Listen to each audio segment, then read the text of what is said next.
madaxweynaha jamhuuriyadda federaalka Soomaaliya mudane Maxamed Cabdullaahi Farmaajo ayaa bilad sharaf guddoonsiiyay xubnaha guddiga qabanqaabada munaasabadaha maalmaha xorriyadda iyo midnimada dalka kuwa oo dadaal badan ku bixiyay maamuuska maalmaha qaran ee 26 Juun iyo 1 Luulyo. munaasabad casho sharaf ah oo ku qabsoontay madaxtooyada qaranka ayna ka qayb galeen madaxweynaha jamhuuriyadda, ra'iisul wasaaraha xukuumadda, gudoomiyaha maxkamadda sare, gudoomiyihii guddiga qabanqaabada maalmaha xorriyadda, wasiiro, xildhibaano, mas'uuliyiin, maamulayaasha warbaahinta gaarka loo leeyahay iyo marti sharaf kale ayaa madaxweynaha jamhuuriyaddu bilada ku guddoonsiiyay gudoomiyihii guddiga ahna wasiirka wasaaradda warfaafinta Maxamed Cabdi Xayir Maareeye, wasiirka dhalinyarada iyo ciyaaraha Khadiija Maxamed Diiriye iyo sareeye guud Bashiir Maxamed Jaamac, taasi oo ay ku muteen dadaalkii mugga lahaa ay ku bixiyeen weynaynta 60 jirsiga qarannimadeena. gudoomiyihii guddiga qabanqaabada munaasabadaha xorriyadda wasiir Maxamed Cabdi Xayir Maareeye ayaa madaxweynaha jamhuuriyadda la wadaagay warbixin ku aadan waxqabadkii guddiga iyo guulihii ay soo hooyeen. waxaa sharaf runtii noo aad iyo aad aanu guddi ahaan ugu faraxsannahay sidaad guddiga u maamuusteen markii horena shaqo aad iyo aad u fiican oo qaran noogu doorteen inaanu hogaamino gabagabadeedii oo caawa la joogana aad casho sharaftan guddiga u samaysay markii ugu sameeyey dalka Soomaaliyeed madaxweynihii iyo ra'iisul wasaarihii isla markii madaxweyne waxaanu lahay guddi technical oo saraakiil ugu dambeeyay wasaaradaha ay khusayso had iyo jeer dabaaldegga nala shaqayn jiray ayaanu markiiba oo dadka halkaan gabdhaha iyo ragga fadhiya ayaanu isla markiiba qabanay qorshe weyn ayaanu dejisanay oo runtii systemku maadaama aanu dadka halkan fadhiya badankoodu ay wadeen qabanqaabadii 18aad iyo 19aad iyo 60aad saddex gabadhood saddexdii sano u dambeeyay waday ayay u badan yihiin dadkan waxaa kombiyuutarada noogu safraysnaa qaabkaanu u wadi jirnay xafladihii hore laakiin ka duwanaayo tan ka weyneyd maadaama 6 bilood ka horna la magacaabo isla markiiba waxaanu dejinay madaxweyne qorshe ujeedadii aad 6 bilood ka hor noo magacowdeen ku fadhiyey oo ahaa in aanu weyneyno munaasabadda sidii aad idinkuba qorshaysay ee lagu weyneeyo xaflad aan lagu weyneyn waxqabad lagu weyneeyo waxaanu qorsheynay annagoo talooyinka madaxweynaha iyo ra'iisul wasaaraha qaadanayna inaanu dalka Soomaaliya oo hadda si buuxda uga soo kabanaya burburkii muddada badan nahayay bulshada Soomaaliyeed niyadda badan u haysa dib u dhiska dalkooda mashruucii aad ku baaqdeen istilqaan. madaxweynaha jamhuuriyadda federaalka Soomaaliya mudane Maxamed Cabdullaahi Farmaajo ayaa ku amaanay xubnaha guddiga iyo dhammaanba haliyadii isku howlay maamuuska iyo weynaynta maalmaha xorriyadda dadaalkii mugga lahaa oo ay ku bixiyeen maamuuska maalmaha qaran. runtii waa mahadsantihiin caawa waa noo caado oo sanad walba markii aad soo shaqaysaan sidaan yaan runtii isugu yeernaa oo idin sharafnaa oo shaqada qabateen iyo wanaagga qabateen yaan u xusnaa insha Allah sanadka soo socda intaan in ka badan inaad qaban doontaan yaan rajeynayaa. ra'iisul wasaaraha xukuumadda Soomaaliya Xasan Cali Kheyre oo maanta shir gudoomiyay shirka golaha wasiirada oo laga hadlay doorashada 2020-2021 ayaa cadeeyay inaysan dhici doonin muddo kordhin ayna muhiim tahay in doorashadu ay waqtigeedii ku dhacdo. mudane Xasan Cali Kheyre ayaa kulanka ka sheegay muhiimadda ay leedahay in doorashadu ay ku dhacdo jawi midnimo leh wada tashi ku saleysan si loo xaqiijiyo rabitaanka shacabka Soomaaliyeed isla markaana looga hortago in muddo kororsi sababi kara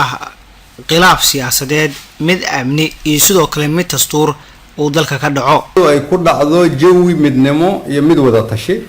si aan u xaqiijino rabitaanka shacabka Soomaaliyeed meel walba ay joogaan. shirka golaha wasiirada maanta waxaa ka soo baxay marka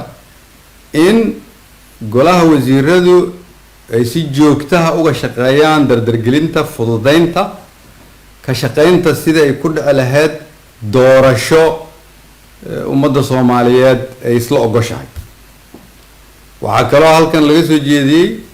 in laga shaqeeyo in dadka Soomaaliyeed oo dhan la isu keeno lala xiriiro cid walba golaha wasiiraduna ay ka shaqeeyaan xukuumadduna ay qaadato doorka ay ku leedahay si ummadda Soomaaliyeed looga gudbiyo marxaladan adag waxaa kaloo isla qaadanay doorashadu inay ku dhacdo waqtigii loogu talagalay ay ku qabsoonto waqtigaasna si ay ugu qabsoonto waa in la geliyo xoogga ugu badan oo la geli karo sidoo kale waa in laga fogaadaa in ay dhacdo ama lagu shaqeeyo fikir ku salaysan muddo kordhin sababtoo ah muddo kordhin waxay horseedi kartaa qalalaaso siyaasadeed mid amni iyo mid dastuuri sida golaha wasiiradu ay codsadeen marka waa inaan u shaqeynaa kulligeen in hadda la soo gaaray waqtigii dalkan iyadoo talada la wadaagayo laga samata bixin lahaa meesha aan joogno lana gaarsiin lahay doorasho dadka Soomaaliyeed ay ku midaysan yihiin sida aan hore u sheegay golaha wasiiradu way soo shaqeeyaan way bixiyaan juhdi aad u fara badan maantana waa doodeen juhdigaasna waxaad u bixisaan in shuruucdii iyo shaqooyinka leedinka rabay aad fulisaan waxaan rabaa inaan idinku bishaareeyo sanadkan scholarshipka inuu ka duwanaan doono qaabihii sanadkii hore wixii aan sanadkii hore iyo sanadkii hore ka baranay inaan sanadkan dabaqno waxaan rabaa inaan ku bishaareeyo 100 arday ee u horeysto ee ugu buundada badan in dhammaantood scholarshipka ay rabaan ay heli doonaan magacoodana aan shaaci doono 100kaas dhaqankii hore wuxuu ahaa 10ka uu koreeyo ayuu ahaa oo inta badan dowladda China wax siin jirtay waxaan rabnaa taas inaan 100 gaarsiino 100kaas adduunka waa la qaybsanaynaa 100kaas 50 jaamacadaha waddanka ugu horeysa jaamacadda ummadda ayaa iyagoo aan imtixaan u fariisan ay geli doonaan haddii ay bid 50ka kalene 10 China ay aadi doonaan 40 wadamada kale hadba ka ay doortaan ardaydaas marka 100kaas arday ayaan ku bedelnay culture-kii ahaa dhaqankii ahaa 10 arday marka waxaad sugtaan 100ka arday ugu dhibcaha badan inay magacoodana aan shaaci doono oo muxuu ahaa warbaahinta muxuu ahaa qaranka iyo adduunka baan ku shaaci doono 100kaas u koreeyana ay heli doonaan deeq waxbarasho oo waddanka gudihiisa ah iyo waddanka dibaddiisa intaba intaa markaan iraahdo waxaan rabaa inaan kasoo qaybgalka shirka idinka mahad celiyo waxaan rabaa inaan salaan iyo idiin rajeeyo muxuu ahaa guul waxaan hubaa in sanadkan oo duruufta kasii adag tahay sanadkii hore maxaa yeelay sanadkii hore duruuftan haysatay waxay ahayd bil ramadaanoo lagu jiro barakadeeda lahayd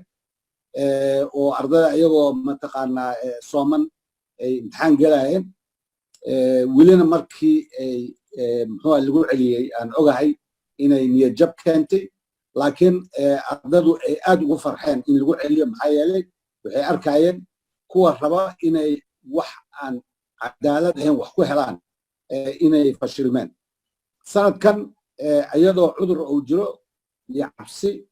ayaan imtixaankii gelaynaa